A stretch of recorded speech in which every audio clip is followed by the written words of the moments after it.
नितांत भावरे एहा प्रभुंकर योजना प्रभुंकर संकल्प यह आम गोटे प्लाटफर्म रे विभिन्न स्थान रु जिते बड़ा मैंने एकाठी हेचु सेटा प्रभुंकर योजना एवं संकल्प तेणु प्रभुंकर गौरव हो प्रभुंकर प्रशंसा महिमा हो आज आमने चिंता अल्प समय चिंता करिबा गालातीय पुस्तक 6 अध्याय को आमने जीवा समस्ते खोलिकी रखिबा 6 अध्याय रो एक पद आजिर शास्त्रांश आजिर प्रसंग अनुसार गालातीय पुस्तक 6 अध्याय रो एक पद टिके पढ़िबा तापर आमने वाक्य माध्यम को जीवा गालातीय 6 अध्याय हे रो एक पद समस्त को प्रेज द लॉर्ड। हे भाई माने जदि कहीं कौन सी अपराध रे धरा पड़े आत्मिक से तुम्भे माने मृदु भाव रे से प्रकार लोक को संशोधन कर पुणी के जानी निजे मध्य परीक्षा रे पड़ी पार एथि पई अपना विषय रे सावधान हुओ।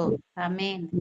धन्यवाद प्रभु वाक्य द्वारा आशीर्वाद करंतु अनुग्रह करंतु गालातीय मंडली एक सुंदर मंडली थिला आउ गालातीय मंडली रे अनेक प्रकार आत्मिक लोक माने भी थिले किंतु केतेक भूल शिक्षा देवा व्यक्ति माने मध्य से स्थान रे थिले गालातीय मंडली रे विभिन्न प्रकार आरंभ से मानकर उत्तम थिला किंतु शेष आड़कू से मानकर सत्य पथरु से माने विमुख हेबाकू जाउथिले सेतिपाई पाउल गालातीय मंडली को पत्र से लिखंती जे हे भाई माने गालातीय जदि 5 अध्याय 7 पद पढ़िबे आ तुमे माने तो उत्तम भाव रे दौड़ुथिलो किए तुम माननकू बाधा देला जे तुमे सत्यर बाध्य हेइछ सेमानंकर सम्मुखरे क्रूसर कथा चित्रित हेइथिला अंकित हेइथिला उत्तम भाव रे आत्मिक क्षेत्र रे से माने बढ़ुथिले जीवन काटुथिले किंतु ए प्रकार गोटे समय सेमानक भितरे आसुची सेमाने सत्य पथरु विमुख होउथिले विभिन्न क्रियाकर्म रे विभिन्न विषय रे सेमाने सेति पाए पाउल निजर उदाहरण देई निजर समस्त विषय देई से पत्र से मंडली को से लिखिथिले तो सेही मंडली रे केतेक अनेक प्रकार रो बाछ विचार रो व्यवस्था भी थिला अनेक प्रकार रो समस्या गुड़ाक थिला समस्या गुड़ाक को से पाउल स्थान लिखंती जे आत्मिक जे जदि कौन सी क्षेत्र रे जे हे भाई माने जदि केही कौन सी अपराध रे धरा पड़े तेबे आत्मिक जे तुम्हे माने मृदुशील भाव रे तुमे सेमानंकर कौन कर सेमानंकर साहाय्य कर बा तुमे आत्मिक जने आत्मिक रे पड़ी जाउची जदि आत्मिक रे बढ़ी पारु नाही किबा आ कोनोसी भूल कर दउची तुमे ताकू परिहास कर नाही ताकू कोनोसी क्षेत्र रे अनुयोग कर नाही आत्मिक जे तुम्हे माने सेमानंकर कोन कर आत्मिक जे तुम्हे माने मृदु भाव रे कौन कर सही प्रकार लोकों को कौन कर तुमे संशोधन कर जो आजिर चिंता आत्मिक व्यक्तिर चिन्ह गुड़िक sign of spiritual man sign of spiritual person गोटे आत्मिक व्यक्तिर चिन्ह सब कौन पाउल कहउछन्ती आत्मिक जे तुम्हे आत्मिक रे अछ तुमे प्रभु रे बढ़ुछ तो तुमे जणे जदि आत्मिक भाव रे खसी जाउची तळकू किबा कोनसी अपराध रे धरा पडुची किबा कोनसी भूल करू नाही किबा कोनसी भूल करूची बा आउ कोनसी क्षेत्र रे जदि से कोनसी कार्य करूची जहा जुक्ति युक्त नुह तुमे आत्मिक जे तुमे सेमानंकर निंदा न करी सेमानकु संशोधन कर सेमानकु गाइड कर तो आत्मिक व्यक्तिर चिन्ह से केमिति ता जीवन से आत्मिक व्यक्तिर गोटे चिन्ह सब कौन हो पारे गालातीय मंडली रे आ पाउल कौन करुछंती आत्मिकर चिन्ह सब को से आ गालातीय 6 अध्याय रे जेंति आमे देखुछु से स्थान रे से लेखुछंती तो आत्मिक व्यक्तिर चिन्ह गुड़िक कौन 15 ପଦ ଟିକେ ପଢିବା, ସେଇ ଗାଲାତୀୟ 6 ଅଧ୍ୟାୟର 15 ପଦ। ସେଇ ସ୍ଥାନରେ କାରଣ ସୁନ୍ନତ କିମ୍ବା ଅସୁନ୍ନତ କିଛି ନୁହେଁ, କିନ୍ତୁ ନୂତନ ସୃଷ୍ଟି ହିଁ ସାର। ଆମେନ୍। ଆତ୍ମିକ ବ୍ୟକ୍ତିର ପ୍ରଥମ ଚିହ୍ନ ହଉଛି ନିଜ ଜୀବନରେ ନୂତନତାକୁ ପ୍ରକାଶ କରେ। ମୁଁ ଯଦି ଆତ୍ମିକ ଭାବରେ ଜୀବନ କାଟୁଛି, ମୋର ନୂତନତାକୁ ମୁଁ ପ୍ରକାଶ କରିବା ଦରକାର, ମୋର ହୃଦୟରୁ ପରିବର୍ତ୍ତନ ହେବା ଦରକାର। ସେଇ ସ୍ଥାନରେ ଏ ପ୍ରକାର ଯେମିତି ମୁଁ କହୁଥିଲି ଭୁଲ ଶିକ୍ଷା ସବୁ ପଶୁଥିଲା ଯେ ସୁନ୍ନତ କି ଅସୁନ୍ନତ କିଛି ନୁହଁ, ନୂତନ ସୃଷ୍ଟି ହିଁ ସାର। କରନ୍ତୀୟ ପୁସ୍ତକରେ ବି ଲେଖାଯାଏ। ତ ସେମାନେ ସୁନ୍ନତ ବିଧି, ବିଭିନ୍ନ କ୍ରିୟାକର୍ମ, ବିଭିନ୍ନ ପ୍ରକାର ଧର୍ମକର୍ମ କୁ ବେଶୀ ଗୁରୁତ୍ୱ ଦେଉଥିଲେ। ତ ପାଉଲ କହୁଛନ୍ତି କୌଣସି ସୁନ୍ନତ କି ଅସୁନ୍ନତ କିଛି ନୁହଁ। ଅନେକ ଲୋକ ସୁନ୍ନତ ହଉନଥିଲେ, ସେମାନଙ୍କୁ ଅସୁନ୍ନତ ବୋଲିକି ଲୋକମାନେ ବିଚାର କରୁଥିଲେ। ମୂଷାଙ୍କର ବ୍ୟବସ୍ଥାରେ ଯାହା ଲେଖା ଥିଲା, ସେଇ ସମସ୍ତ ବ୍ୟବସ୍ଥାକୁ ଯେତେବେଳେ ପ୍ରଭୁ ଯୀଶୁ ଖ୍ରୀଷ୍ଟ ଆସିଲେ, ସେଇ ବ୍ୟବସ୍ଥାକୁ ସେ କଣ କଲେ, ଏ ପ୍ରକାର ଭାବରେ ସ୍ଥାପନ କଲେ ଯେ ଜଣେ ହୃଦୟରେ ସୁନ୍ନତ ହେବା ଦରକାର। ଶାରୀରିକ ସୁନ୍ନତା, ଶାରୀରିକ ବିଭିନ୍ନ ପ୍ରକାର ଧର୍ମକର୍ମ ନୁହଁ, ଆତ୍ମିକ ଧର୍ମକର୍ମ ବା ହୃଦୟର ନୂତନତାକୁ ସେ ପ୍ରକାଶ କରିବା ଦରକାର। ଜଣେ ଆତ୍ମିକ ବ୍ୟକ୍ତିର ଚିହ୍ନ କଣ? ନିଜ ଜୀବନରେ ନୂତନତାକୁ ପ୍ରକାଶ କରେ। ମୁଁ ଯଦି ଖ୍ରୀଷ୍ଟଙ୍କୁ ପାଇଛି, ମୁଁ ଯଦି ଯୀଶୁଙ୍କୁ ପାଇଛି, ମୋ ଜୀବନରେ ଯେତେବେଳେ ଯୀଶୁ ଅଛନ୍ତି, କୌଣସି ପ୍ରକାରରେ ଏକ ବାହ୍ୟ ଧର୍ମକର୍ମ ନୁହଁ, ଆତ୍ମିକ ନୂତନତା ନିଜ ଜୀବନରେ ନୂଆ ପ୍ରତିଫଳିତ ହେବା ଦରକାର। ଆଉ ସେ ପ୍ରତିଫଳତା କଣ? ଯେମିତି କି ଯେତେବେଳେ ଯାକୁବ ଯେତେବେଳେ ମାମୁଙ୍କ ଘରୁ ଫେରୁଛନ୍ତି, ତାଙ୍କର ନାମ ପରିବର୍ତ୍ତନ ହେଲା। ଏକ ନାଁଟାକୁ ପରିବର୍ତ୍ତନ ହେବା ଦରକାର। ମୋର ନାଁରେ ଯୋଉ ପ୍ରକାରର ଗୋଟେ ଗୋଟେ ଷ୍ଟିକର ଲାଗିଥିଲା ଯେ ଇଏ ବ୍ୟକ୍ତି ଭଲ ନୁହଁ, ଲୋକମାନେ ସମାଜରେ ଲୋକମାନେ କହୁଥିଲେ ଏ ବ୍ୟକ୍ତି ଭଲ ନୁହଁ, ଏ ପରିବାର ଭଲ ନୁହଁ, ଏମାନେ ଭଲ ନୁହଁ, କିନ୍ତୁ ଜଣେ ଆତ୍ମିକ ବ୍ୟକ୍ତିର ନାମ ଦ୍ଵାରା ଲୋକମାନେ ସେ ବ୍ୟକ୍ତି ନା ବହୁତ ଭଲ ବ୍ୟକ୍ତି, ଆତ୍ମିକ ବ୍ୟକ୍ତି, ପ୍ରାର୍ଥନାଶୀଳ ବ୍ୟକ୍ତି, ଦୟା କରିବା ବ୍ୟକ୍ତି, ଏଇଟା ହଉଛି ତାର ଲକ୍ଷଣ, ତାର ଚିହ୍ନ। ସବୁ ଲୋକଙ୍କର ନାଁ ଦ୍ଵାରା କେତେ ଲୋକ ଦେଖିଥିବ ନା, କେତେ ଲୋକଙ୍କର ନାଁ ଶୁଣିଲେ କେତେ ଲୋକ ମୁହଁ ମୋଡନ୍ତି, ଏ ବାପା ତା ନାଁ କୁହ ନା ରେ ଭାଇ, ତା ନାଁ ଜମାରୁ ଏଠି ନିଅ ନାହିଁ। ମୋର ପ୍ରିୟ ପ୍ରଭୁଙ୍କ ଲୋକମାନେ, ଆମର ନାମ ଦ୍ଵାରା ଆମେ ପ୍ରକାଶ କରୁ ଯେ ମୋର ନୂତନତା କଣ। ଖ୍ରୀଷ୍ଟ ମୋ ଜୀବନକୁ ଆସିବା ପରେ ମୋର ନାମ, ମୋର ସମସ୍ତ ବିଷୟ ପରିବର୍ତ୍ତନ, ଏହା ସମାଜ ଜାଣିବା ଦରକାର, ଏହା ମଣ୍ଡଳୀ ଜାଣିବା ଦରକାର, ଏହା ପରିବାର ଜାଣିବା ଦରକାର ଯେ ମୋର ନାଁ। ଯାକୁବଙ୍କୁ ପ୍ରଭୁ କହିଲେ ତୁମର ନାଁ ପ୍ରଥମରେ ମୁଁ ପରିବର୍ତ୍ତନ କରିବି, କାରଣ ଯାକୁବ ନିଜ ନାଁ ଦ୍ଵାରା ସବୁ ବିଷୟକୁ ସେ କଣ କରିଥିଲେ, ହଡପ କରିକି ନେଇଥିଲେ, ମିଛ କହିକି ନେଇଥିଲେ। ନିଜର ନାଁକୁ ସେ ସବୁ ଜାଗାରେ କଣ କରିଥିଲେ, ଆଉ କଳୁଷିତ କରିଥିଲେ। ସେଥିପାଇଁ କହିଲେ ତୁମର ନାମ ଯାକୁବ ଠିକ ଅଛି, କିନ୍ତୁ ତୁମେ ଆଜିଠାରୁ ଇସ୍ରାଏଲ ହବ। ଯାକୁବଙ୍କର ନାମ ନୂଆ ହେଲା, ନୂଆ ନାଁ ନେଇକି ସେ ଗଲେ, ନୂଆ ଚରିତ୍ରକୁ ସେ ଯାକୁବ କଣ କଲେ, ପ୍ରକାଶ କଲେ। ଯେତେବେଳେ ଗଲେ ଭାଇଙ୍କ ପାଖରେ ମିଶୁଛନ୍ତି, ଆଦି ପୁସ୍ତକ ଯେତେବେଳେ 32 ଅଧ୍ୟାୟ ପଢିବେ, ନିଜର ନାଁ ତ ପରିବର୍ତ୍ତନ ହେଲା, ଠିକ ଅଛି, ଚରିତ୍ର ବି ପରିବର୍ତ୍ତନ ହେଲା। କେମିତି ପରିବର୍ତ୍ତନ? ସେ ନମ୍ର ହେଲା, ଭାଇଙ୍କ ପାଖକୁ ଯାଇକି ପ୍ରଣାମ କରୁଛନ୍ତି, ଭାଇଙ୍କୁ ସେ ପ୍ରେମ କରୁଛନ୍ତି, ଭାଇଙ୍କୁ ଆଲିଙ୍ଗନ କରୁଛନ୍ତି, ଭାଇଙ୍କୁ ଦାନ ଦଉଛନ୍ତି, ଭାଇଙ୍କ ସହିତ ସୁନ୍ଦର ମିଳନ ହଉଛି। ଏଇଟା ହଉଛି ପ୍ରକାଶ।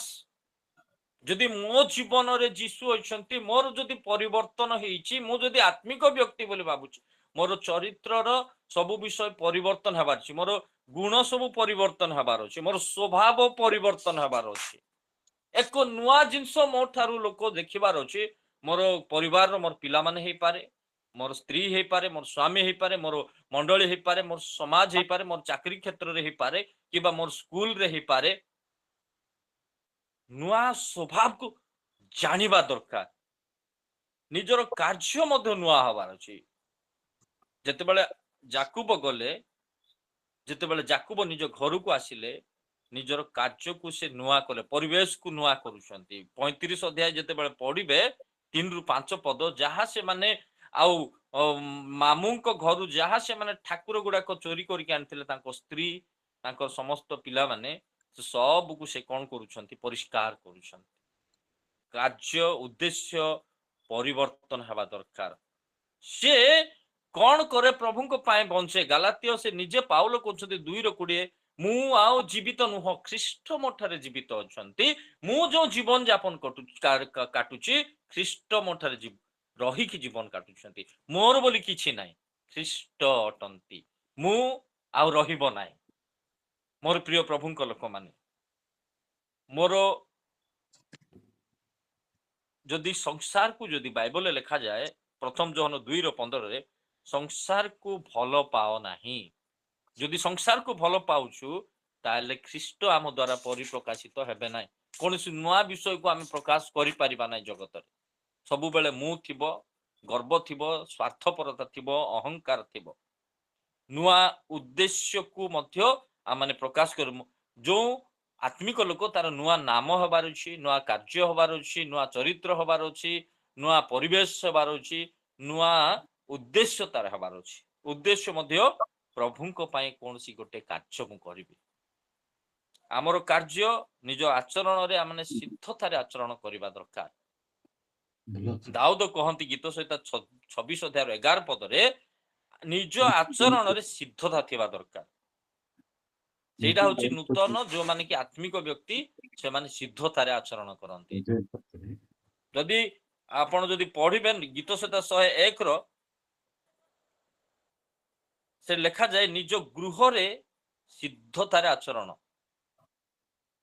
प्रथम पित 2:12 लेखा जाए बाहर विजाति लोक मानक मध्य ठीक भाव रे आचरण निजर सिद्धतारे निजे आचरण हबार अछि परिवार रे ठीक आचरण हबार अछि बाहर लोक मानक भीतर आचरण हबार अछि तो चिंता करिबा दरकार जे मोर कार्यकलाप मोर नाम मोर कोनसी कार्य द्वारा लोक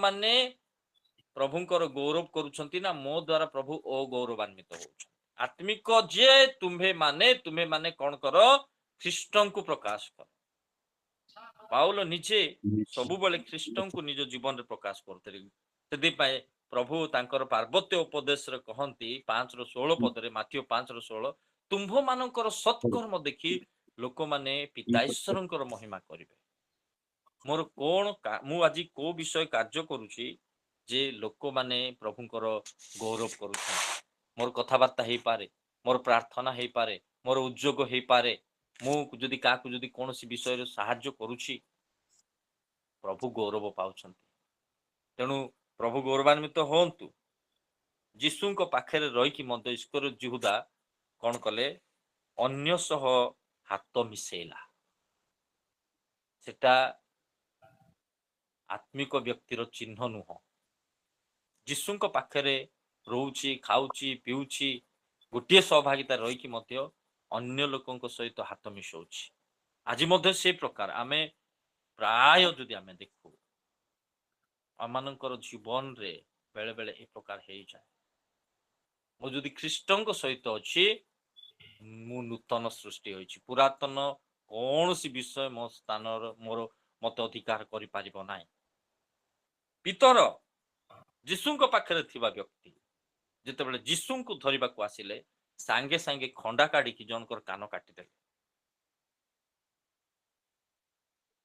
मोर प्रिय प्रभुଙ୍କ लोक मान देखंतु यीशुଙ୍କ पाखरे थाई कि मध्य शैतान द्वारा से माने कोन हे जाइथिले परीक्षित हेइथिले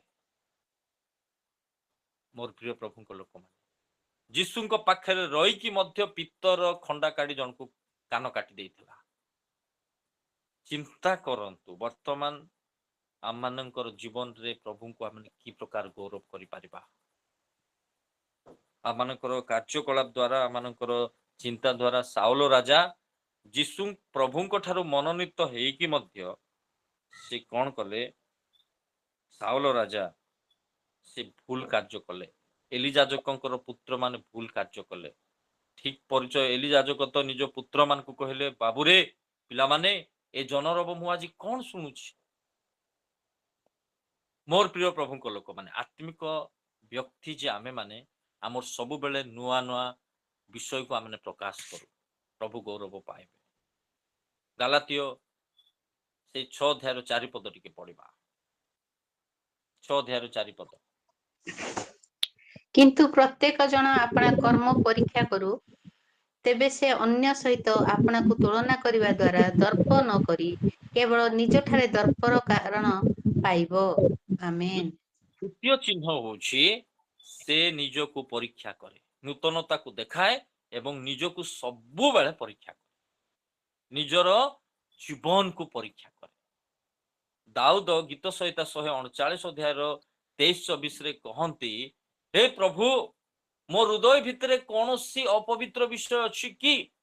ମୋ ହୃଦୟ ଭିତରେ କୌଣସି ବିଷୟ ଅଛି କି ଯାହା ତୁମର ଯୋଗ୍ୟ ବିଷୟ ନୁହଁ? ତୁମେ ଯାହା ଗ୍ରହଣ, ତୁମର ଘୃଣାର ବିଷୟ ଯଦି ଅଛି, ଅପବିତ୍ର ବିଷୟ ଅଛି, ତୁମେ ମୋର ହୃଦୟକୁ ପରୀକ୍ଷା କର, ମୋର ମର୍ମକୁ ପରୀକ୍ଷା କର। ସେ ସବୁବେଳେ ନିଜକୁ ପରୀକ୍ଷା କରେ, କାହାର ପରୀକ୍ଷା କରେ ନାହିଁ, କାହାକୁ ଆଙ୍ଗୁଠି ଦେଖାଏ ନାହିଁ। ଆତ୍ମିକ ବ୍ୟକ୍ତି ଲୋକମାନେ କେବେ କାହାକୁ ଆଙ୍ଗୁଠି ଦେଖାନ୍ତି ନାହିଁ।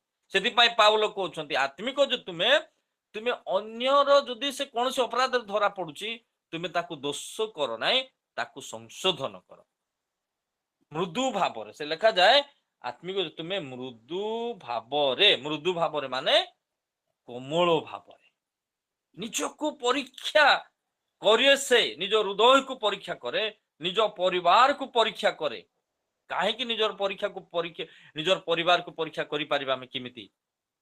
ଯାକୁବଙ୍କ ଠାରୁ, ଆୟବଙ୍କ ଠାରୁ ଯେତେବେଳେ ଆୟବ ପୁସ୍ତକ 1 ଅଧ୍ୟାୟର ଯଦି 5 ପଦ ପଢିବେ, ସେଠି ଆଉ ଲେଖାଯାଏ, ଆୟବଙ୍କର ପୁତ୍ର କନ୍ୟା ମାନଙ୍କୁ ଆୟବ ସବୁବେଳେ କଣ କରୁଥିଲେ? ପବିତ୍ର କରୁଥିଲେ।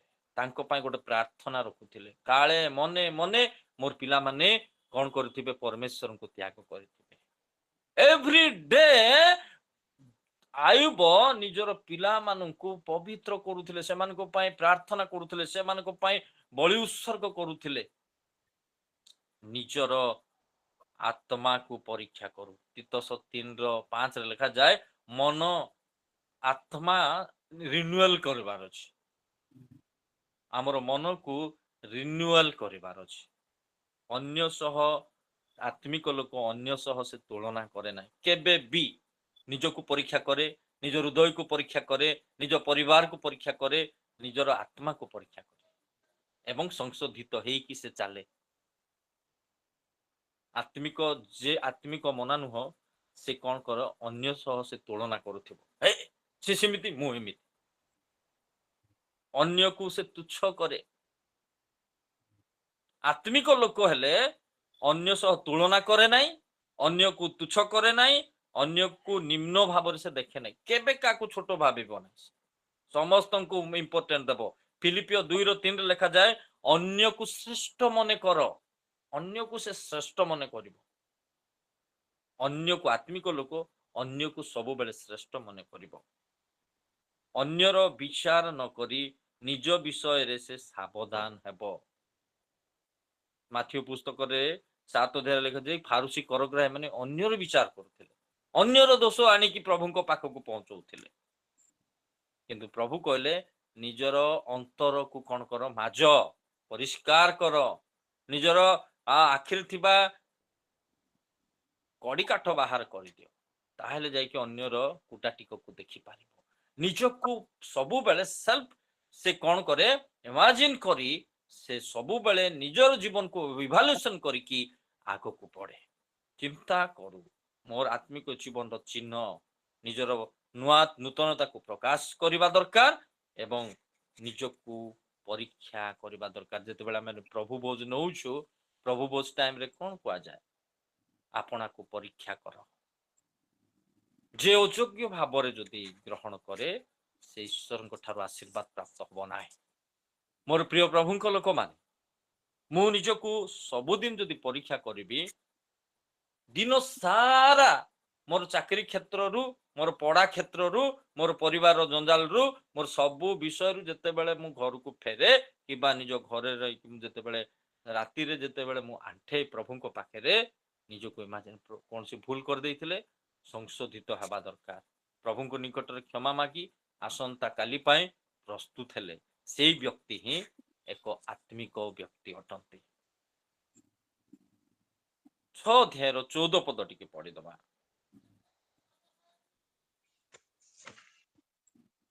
किंतु आंभ मानक प्रभु यीशु ख्रीष्टंकर क्रूस व्यतीत आउ काहिरे दर्प करिबा मो ठारु दूरे थाउ ताहांको द्वारा जगत मो प्रति ओ मु जगत प्रति क्रूसरे हत होई अछि आमेन ख्रीष्टଙ୍କ କ୍ରୁଶ ପାଇଁ ସେ ସବୁବେଳେ ଦର୍ପ କରିବ ଆମ ମାନେ ଯେତେବେଳେ ପରିତ୍ରାଣ ପାଇଛୁ ଯୀଶୁ ଖ୍ରୀଷ୍ଟଙ୍କର କ୍ରୁଶ ହିଁ ଆମମାନଙ୍କୁ ପରିତ୍ରାଣ ଆଣି ଦେଇଛି ସେଇ କ୍ରୁଶର କାଠ ସେ କ୍ରୁଶର ରକ୍ତ ଆମମାନଙ୍କୁ ପ୍ରଭୁ କଣ କରିଦେଲେ ସେ କ୍ରୁଶରେ ବଳି ହେଇ ଆମମାନଙ୍କର ଜୀବନ ପାଇଁ ଟୋପା ଟୋପା ରକ୍ତ ଢାଳି ଦେଲେ ଏବେ ରିସେଣ୍ଟଲି ବା ଏବେ ଅଳ୍ପ ସମୟ ହେବ ଗୋଟିଏ ଘଣ୍ଟା ପୂର୍ବରୁ ମୁଁ ଗୋଟେ ନୂଆ କରିକି ପ୍ରଭୁଙ୍କୁ ବିଶ୍ୱାସ କରୁଥିବା ଗୋଟେ ପରିବାର ମଧ୍ୟକୁ ଯାଇଥିଲି ସେ ଗୃହରେ 5 ଜଣ ପ୍ରଭୁଙ୍କୁ ବିଶ୍ୱାସ କରୁଛନ୍ତି ସେମାନଙ୍କୁ ପାଖରେ ବସିକି ସେମାନଙ୍କୁ ଏଇ ଯୀଶୁ ଖ୍ରୀଷ୍ଟଙ୍କର ରକ୍ତର ବିଷୟକୁ ଆମେ ଚିନ୍ତା କରିବା କରୁଥିଲୁ ଆଉ ସେଇ ସମୟରେ ପ୍ରଭୁଙ୍କର ଦାସ ବୀରେନ୍ଦ୍ର ଆଜ୍ଞା ଫୋନ କଲେ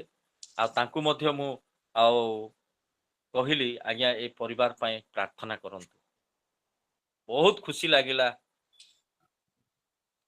ସେମାନେ ବି ବହୁତ ଖୁସି ହେଲେ ଯେ ଜଣେ ନବରଙ୍ଗପୁରରୁ ଆମ ପାଇଁ ଆଉ ପ୍ରଭୁଙ୍କର ଦାସ ପ୍ରାର୍ଥନା କଲେ ମୋର ପ୍ରିୟ ପ୍ରଭୁଙ୍କ ଲୋକମାନେ ଯୋଉଠି ଆତ୍ମାଙ୍କର କାର୍ଯ୍ୟ ଥିବ ନା ପ୍ରଭୁ ସବୁ ଜାଗାରେ ଜଡ଼ିତ ହେଇଯାଆନ୍ତି ତାଙ୍କର ଆତ୍ମାଙ୍କର କାର୍ଯ୍ୟ ହଉଛି ସେୟା ତେଣୁ ଖ୍ରୀଷ୍ଟଙ୍କର କ୍ରୁଶ ବା ରକ୍ତ ଆମମାନଙ୍କୁ ଏକ କରିଛି କାହିଁକି ଆପଣ ମାନେ ଗୋଟେ ପ୍ଲାଟଫର୍ମରେ ଯୋଗ ଦେଇଛୁ କଣ ପାଇଁ କହୁନାହାନ୍ତି ବିଭିନ୍ନ ଓଡ଼ିଶା ବାହାରେ କିଏ ତ ୱେଷ୍ଟ ବେଙ୍ଗଲରେ ଅଛି ଆଉ କିଏ ତ କୋଉ ଜାଗାରେ ଅଛି ଓଡ଼ିଶାର ବିଭିନ୍ନ ପ୍ରାନ୍ତରରୁ ଗୋଟିଏ ଜାଗାରେ କାହିଁକି ଆମେ ଯୋଡ଼ି ହେଇଯାଉଛୁ ଖ୍ରୀଷ୍ଟଙ୍କର ରକ୍ତ ଆମମାନଙ୍କୁ ଟାଣିକି ଆଣୁଛି ଖ୍ରୀଷ୍ଟଙ୍କର ପ୍ରେମରେ ଆମେ ଏକାଠି ହେଇପାରୁଛୁ ଖ୍ରୀଷ୍ଟଙ୍କର ଅନୁଗ୍ରହରେ ଏକାଠି ହେଇପାରୁଛୁ କେବଳ ଖ୍ରୀଷ୍ଟଙ୍କର ଅନୁଗ୍ରହ ଯୋଗୁ ଏକାଠି ହେଇପାରୁଛୁ ତ ଆମେ କାହିଁକି ଖ୍ରୀଷ୍ଟଙ୍କର କ୍ରୁଶ ପାଇଁ ଦର୍ପଣ କରିବା ଯଦି କ୍ରୁଶ ବ୍ୟତୀତ ମୁଁ ଆଉ କୌଣସି ଜାଗାରେ ଆଉ କୌଣସି ବିଷୟ ପାଇଁ ଦର୍ପ କରୁନାହିଁ ପାଉଲ କହୁଛନ୍ତି ମୋର ସବୁ କିଛି ମୁଁ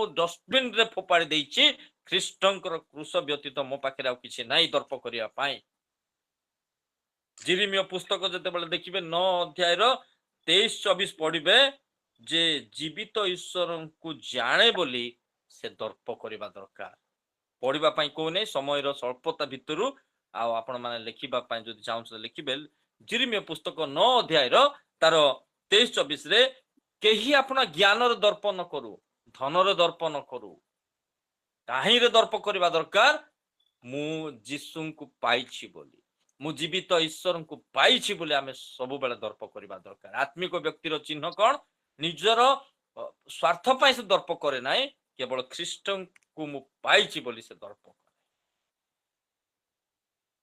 ଦାନିଏଲ ପୁସ୍ତକ ଯେତେବେଳେ ଦେଖିବେ 3 ଅଧ୍ୟାୟର 17ରେ ସୈଦ୍ରକ ମୋଶର ଆବେଦନ କହୁଛନ୍ତି ଯୋଉ ଈଶ୍ୱରଙ୍କୁ ଆମେ ଜାଣୁଛୁ ସେ ଆମକୁ ଉଦ୍ଧାର କରିବେ ତାଙ୍କ ପାଇଁ ସେମାନେ ଦର୍ପ କରୁଛନ୍ତି ସେମାନେ କହୁନାହାନ୍ତି ଯେ ଆମେ ନିଜେ ଆମେ କୌଣସି ସାହାଯ୍ୟ ପାଇଯିବୁ ନିଜର ବଳରେ ନା ସେ ରାଜାଙ୍କୁ କହୁଛନ୍ତି ସେଇ ଯାହାକୁ ଆମେ ବିଶ୍ୱାସ କରିଛୁ ସେ ହେଉଛନ୍ତି ଜୀବିତ ସେ ଆମମାନଙ୍କୁ ଅଗ୍ନିକୁଣ୍ଡରୁ ରକ୍ଷା କରିବେ 3 ଜଣ ଭେଣ୍ଡା ପିଲା ଯାକ ଗୋଟେ ରାଜାଙ୍କ ସାମୁରେ ତାଙ୍କ ଫରରେ କେହି ନାହାନ୍ତି ରାଜାଙ୍କ ସାମୁରେ ସେମାନେ ଦର୍ପ କରୁଛନ୍ତି ଆମର ପ୍ରଭୁ ଜୀବିତ ଈଶ୍ୱର ଅଟନ୍ତି ବୋଲି ଆଜି ଦର୍ପ କରିବାର ସମୟ ଆସିଛି ଆତ୍ମିକ ଯଦି ଆମେ ଖ୍ରୀଷ୍ଟଙ୍କୁ ପାଇଛୁ ବୋଲି ଦର୍ପ ଆମ ପ୍ରଭୁ ଜୀବିତ ବୋଲି ଆମେ ଦର୍ପ କରିବା ଦାନିଏଲ ମଧ୍ୟ ଆଉ 6:22 କହନ୍ତି ଜୀବିତ ଈଶ୍ୱର ସେ ନ୍ୟାୟବାନ ବୋଲିକି ସେ ଦର୍ପ କଲେ ତାକୁ ଗାତରେ ପକେଇଦେଲେ ସିଂହ ଗର୍ତ୍ତରେ ପକେଇଦେଲେ କିନ୍ତୁ ରାଜା ଯେତେବେଳେ ଗର୍ତ୍ତ ମଧ୍ୟକୁ ଯାଇ ଦେଖୁଛନ୍ତି ହେ ଦାନିଏଲ ତୁମେ ବଞ୍ଚିଛ କି ସେ କହିଲେ ହଁ ମହାରାଜ ମୋର ପ୍ରଭୁ ନ୍ୟାୟବାନ ସେ ମତେ ଗର୍ତ୍ତ ମଧ୍ୟରୁ ଉଦ୍ଧାର କରିଛନ୍ତି ସିଂହ କବଳରୁ ମତେ ଉଦ୍ଧାର କରିଛନ୍ତି डिक्लेरेशन 2टा राजा डिक्लेरेशन करदेले सैद्रक मोशर आवेदन समय गोटे राजा डिक्लेरेशन करदेले जे ए माने जो ईश्वर को विश्वास करछंती समस्त विश्वास करंतु। दानिएल को समय रे मध्य सेया हैला डिक्लेरेशन हेगल से मानकर पद उन्नति हैला। जदि आमे ख्रीष्टन को उन्नति करबा आमानकर पद उन्नति हबो, आमानकर आत्मिक उन्नति हबो, आमानक परिवार समस्त विषय उन्नति आड़ी को गति करबो। एमाने दानिएल सैद्रक मसर अबदन एमाने प्रभु को उन्नत करिले, प्रभु को पाए दर्प करिले, प्रभु से मानकर चाकरी क्षेत्र रे उन्नत आनी देले। से मानकु सब क्षेत्र रे शारीरिक आत्मिक क्षेत्र रे आमाने उन्नति हेइ जिबा। मोर प्रिय प्रभु को लोक माने ख्रीष्टन को क्रूस पाए आमाने बंचिबा दरकार। ख्रीष्टन को क्रूस विजयर चिन्ह अटे। ख्रीष्टन को क्रूस अनंत जीवन देवार चिन्ह अटे। ख्रीष्टन को क्रूस आनंद और शांति देवार चिन्ह अटे। प्रथम करंती 1:18 पदरे पाउल करंतीय मंडल को कहती ख्रीष्टन को क्रूस रे शक्ति अच्छी। ख्रीष्टन को क्रूस रे अनंत जीवन अच्छी। ख्रीष्टन को क्रूस रे आनंद शांति अच्छी। ख्रीष्टन को क्रूस रे शक्ति अच्छी। प्रथम करंती 2:2 रे पाउल कहते ख्रीष्टन को क्रूस को तुम्हें अधिक जानिबा पाई चेष्टा कर। से आ कौन सी विषय जानो बोली मैं कहो ना, ख्रीष्टन को क्रूस को तुम्हें अधिक जानो। मोर प्रिय प्रभु को लोक माने आज मु निजर कोठी पाए मु दर्प करूची ख्रीष्टन को क्रूस पाए हमें दर्प करबा। गोटे आत्मिक व्यक्तिर चिन्ह सब बेले से ख्रीष्टन को पाए दर्प करके बंचे। 2 एवं 5 पद टिके पढ़ी दियंतु। गलातिय 6 अध्याय 2 एवं 5 पद।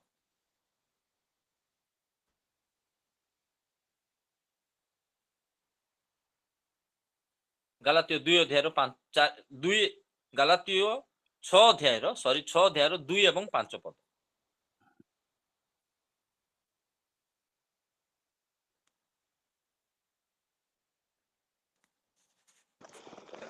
कारण ताहा यथार्थ अपना पितामाता को समादर कर सॉरी प्रतिज्ञा गलातिय 6 अध्याय 2 एवं 5 केते आज्ञा गलाते 6 2 एवं 5 परस्पर ठारे भार वहन कर सेटा आज्ञा हां परस्पर भार वहन कर एई प्रकारे तुम्बे माने ख्रीष्टन को व्यवस्था सफल करिवो। 5 पद टिके पढ़ी दियंतु। कारण प्रत्येक जन अपना भार वहन करिवे। मोर प्रभु को लोक चतुर्थ चिन्ह होची अन्यर भार वहन करिबा।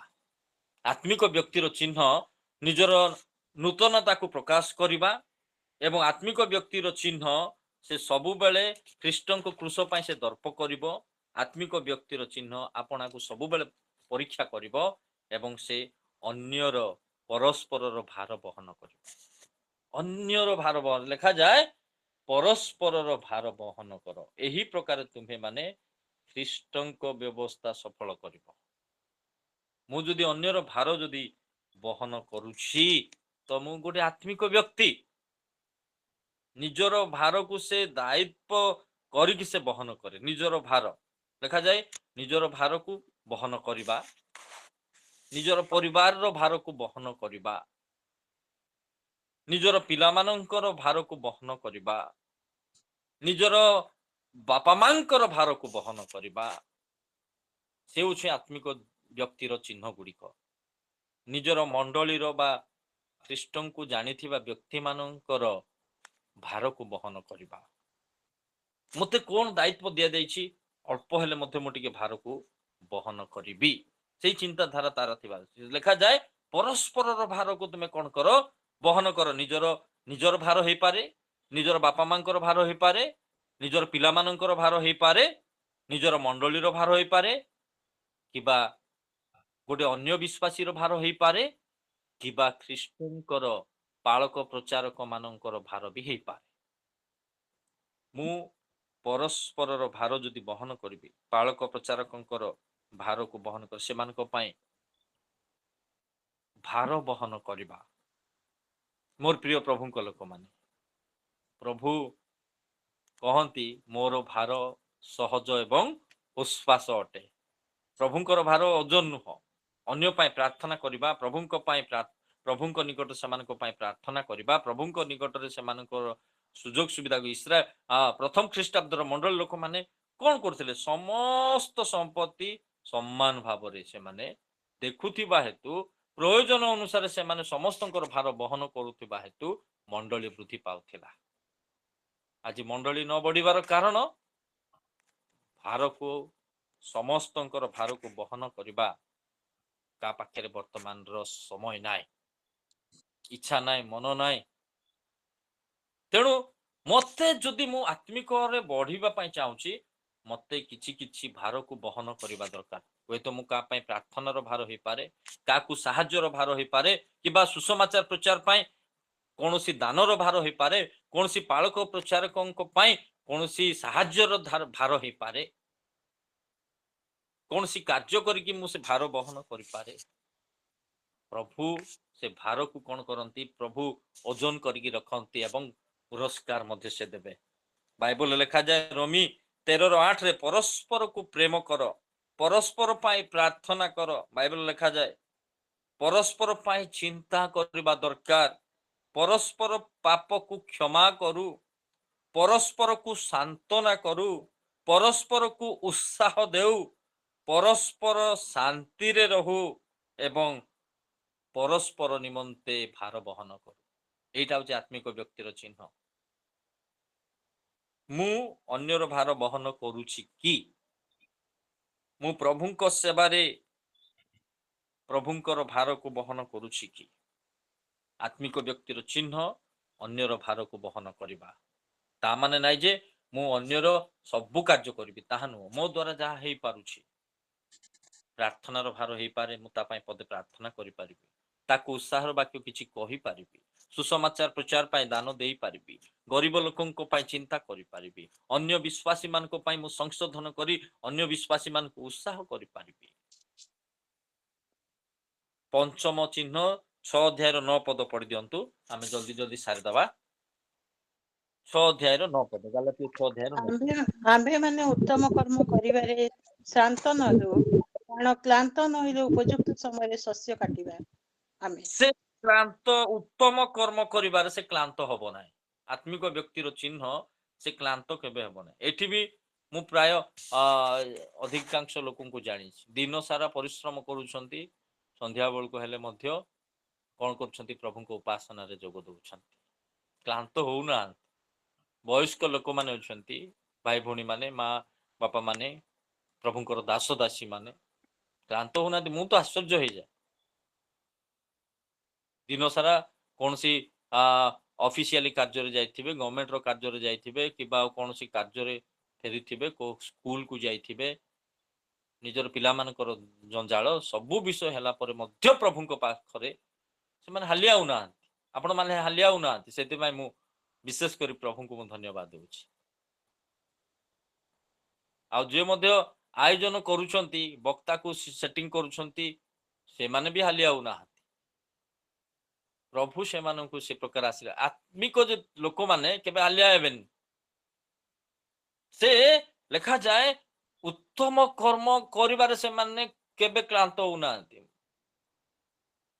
ଏଟା ଗୋଟେ ଉତ୍ତମ କର୍ମ ଆପଣ ମାନେ କରୁଛନ୍ତି। ଗୋଟିଏ ପ୍ଲାଟଫର୍ମରେ ପ୍ରଭୁଙ୍କର ଧନ୍ୟବାଦ କରିବା। ଦିନ ସାରା ପରିଶ୍ରମ, କୁଆଡେ ଯାଇକି ଆସିକି ପରିଶ୍ରମ କଲା ପରେ ଏତିକି ବେଳକୁ ଟାଇଟ ଲାଗିବ, କିଏ କାହାର ତ ଆରାମରେ ରେଷ୍ଟ କରିବେ, କେତେ କଣ କରିବେ ନା, ଆପଣ ମାନେ ପ୍ରଭୁଙ୍କୁ ସମୟ ଦଉଛନ୍ତି। ପ୍ରଭୁ ଆପଣଙ୍କ ପାଇଁ ପ୍ରଚୁର ଆଶୀର୍ବାଦ ରଖିଛନ୍ତି। ମାର୍ଥା ଅନେକ ବିଷୟରେ ବ୍ୟସ୍ତ ହଉଥିଲେ, କିନ୍ତୁ ମରିୟମ କୁ ପ୍ରଭୁ କହିଲେ ଏ ଉତ୍ତମ ଭାଗ ମନୋନୀତ କରିଛି, ସେ ମୋର ପାଦ ନିକଟରେ, ଆମେ ପ୍ରଭୁଙ୍କ ପାଦ ନିକଟରେ ବସିବାର ଭାର ବା ମନୋନୀତ କରିବା ଦରକାର ଭାଗ। ମାର୍କ 14 ଅଧ୍ୟାୟରେ ଲେଖାଯାଏ 3-6 ପ୍ରଭୁଙ୍କ ପାଇଁ ତ୍ୟାଗ ଉତ୍ତମ ବିଷୟ। ଗୋଟେ ପାପିନୀ ସ୍ତ୍ରୀ କରୁଛନ୍ତି ଯୀଶୁଙ୍କ ପାଦ ନିକଟରେ हेलो सर। କି हेलो सर।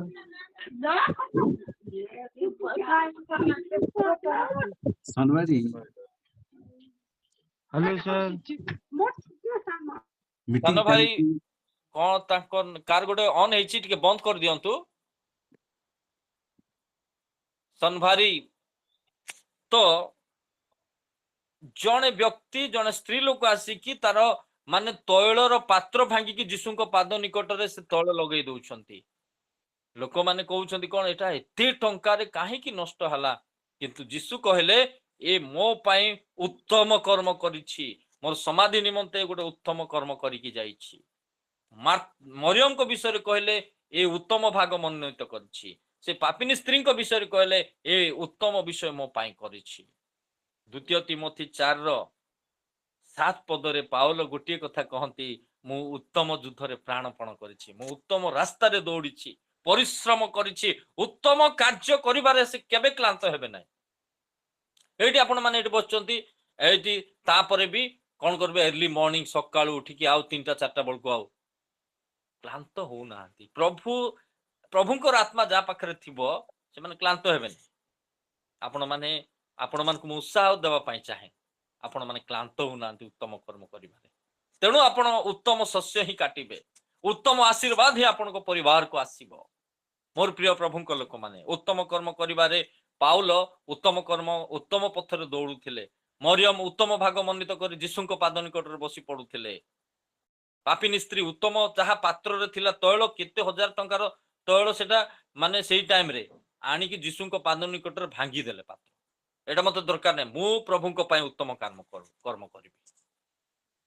ପ୍ରଭୁ ସେଇ ପାପିନୀ ସ୍ତ୍ରୀକୁ କହିଲେ ତୋର ବିଶ୍ୱାସ ତୋତେ ରକ୍ଷା କରିଅଛି, ତୋର ବିଶ୍ୱାସ ତୋତେ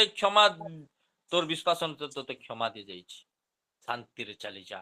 ଯୋଉ ସ୍ତ୍ରୀ କି ଅଶାନ୍ତି ଜୀବନ କାଟୁଥିଲା, ପାପରେ ଜୀବନ କାଟୁଥିଲା, ଯୀଶୁ ତାଙ୍କର ତ୍ୟାଗର ଜୀବନକୁ ଦେଖିକି ତାକୁ କହିଲେ ତୋର ପାପ ସବୁ କ୍ଷମା କରାଗଲା, ଶାନ୍ତିରେ ଚାଲିଯା। ମୋର ପ୍ରିୟ ପ୍ରଭୁଙ୍କ ଲୋକମାନେ, ଯୋଉମାନେ ପ୍ରଭୁଙ୍କ ପାଇଁ ଉତ୍ତମ କର୍ମ କରନ୍ତି, ଶାନ୍ତିର ବିହନକୁ ଆମେ କାଟି ପାରିବା, ଆନନ୍ଦର ବିହନକୁ କାଟି ପାରିବା, ଏବଂ ଆନନ୍ଦର ବିହନକୁ କାଟି ପାରିବା, ଆଶୀର୍ବାଦର ବିହନକୁ କାଟି ପାରିବା, ଉନ୍ନତିର ବିହନକୁ ଫସଲକୁ ଆମେ ଅମଳ କରିପାରିବା। ସେଥିପାଇଁ ଗୀତ ସହିତ ଲେଖାଯାଏ, ଯୋଉମାନେ କାନ୍ଦି କାନ୍ଦି ବିହନ ବୁଣନ୍ତି ସେମାନେ ଆନନ୍ଦ କରୁ କରୁ ଶସ୍ୟ କାଟିବେ। ମୋର ପ୍ରିୟ ପ୍ରଭୁଙ୍କ ଲୋକମାନେ, ଆଜି ମୋ ଜୀବନରେ ମୁଁ ଆଜି କୋଉ ଶସ୍ୟ ଆଜି ଅମଳ ପାଇଁ ମୁଁ ପରିଶ୍ରମ କରୁଛି? ଋତ ଉତ୍ତମ ଭାବରେ ଆଗକୁ ବଢିଥିଲେ, ଏଷ୍ଟର ଉତ୍ତମ ଭାବରେ ପ୍ରାର୍ଥନା କରୁଥିଲେ, ଲୁଦିଆ ନାମନୀ ଭଉଣୀ ସେ କଣ କରୁଥିଲେ, ଉତ୍ତମ ସମୟ ପ୍ରଭୁଙ୍କୁ ଦେଉଥିଲେ। ଅନେକ ପ୍ରଭୁଙ୍କର ଦାସ ଦାସୀ ମାନେ ଅଛନ୍ତି। କର୍ଣ୍ଣିଲିୟଙ୍କ ପରିବାର ଉତ୍ତମ ଦାନ ଦଉଥିଲେ। ମୋର ପ୍ରିୟ ପ୍ରଭୁଙ୍କ ଲୋକମାନେ, ବିଶ୍ୱାସୀ ମାନେ ଆମମାନେ ଉତ୍ତମ ଭାବରେ ଦୌଡ଼ିବା ଦରକାର, ଉତ୍ତମ କର୍ମ କରିବା ଦରକାର। ପ୍ରକାଶିତ 2:14 ଲେଖାଯାଏ, ଆମର ଉତ୍ତମ କର୍ମ ଦିନ ପ୍ରକାଶିତ ହବ। ତେଣୁ ଗୋଟେ ମଣ୍ଡଳୀକୁ କୁହାଯାଉଛି ତୁମର କର୍ମ ଆମେ ସିଦ୍ଧତା ଭାବରେ ଆମ ସମ୍ମୁଖରେ ଦେଖିନାଉ। ତ ଆଜି ମୋର କର୍ମ କି ପ୍ରକାର? ମୁଁ ଉତ୍ତମ କର୍ମ କରିବାରେ କ୍ଳାନ୍ତ ହେଇଯାଉଛି ନା ଆଗକୁ ବଢୁଛି? ମୋର ପ୍ରିୟ ପ୍ରଭୁଙ୍କ ଲୋକ,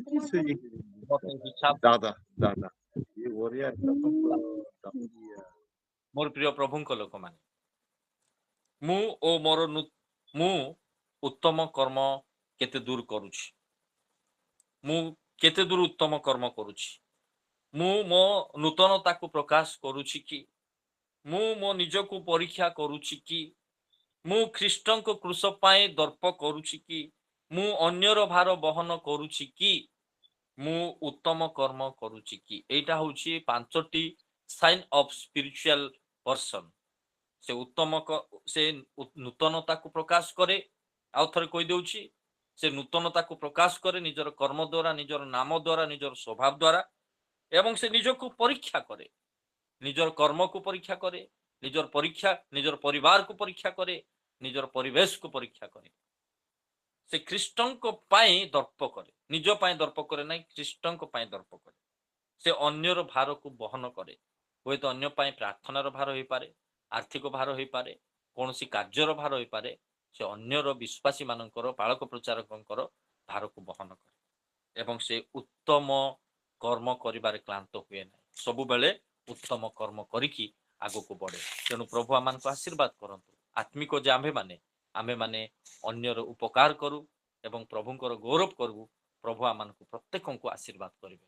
ପ୍ରଭୁଙ୍କ ନିକଟରେ ଆମମାନେ ନିଜକୁ ପରୀକ୍ଷା କରିବା ଆଜି ନିଜକୁ ଆମେ ପ୍ରଭୁଙ୍କ ନିକଟରେ ପରୀକ୍ଷା କରିବା ଯେ କୌଣସି ବିଷୟ ଯଦି ଅଛି ପ୍ରଭୁଙ୍କୁ କ୍ଷମା ମାଗିବା ଏବଂ ଶକ୍ତି ମାଗିବା ଏବଂ ପ୍ରଭୁଙ୍କୁ କହିବା ପ୍ରଭୁ ମୁଁ ଏକ ଆତ୍ମିକ ବ୍ୟକ୍ତି ଭାବରେ ଆଉ ତୁମର ଗୌରବ ନିମନ୍ତେ ବଞ୍ଚିବା ପାଇଁ ଚାହୁଁଛି।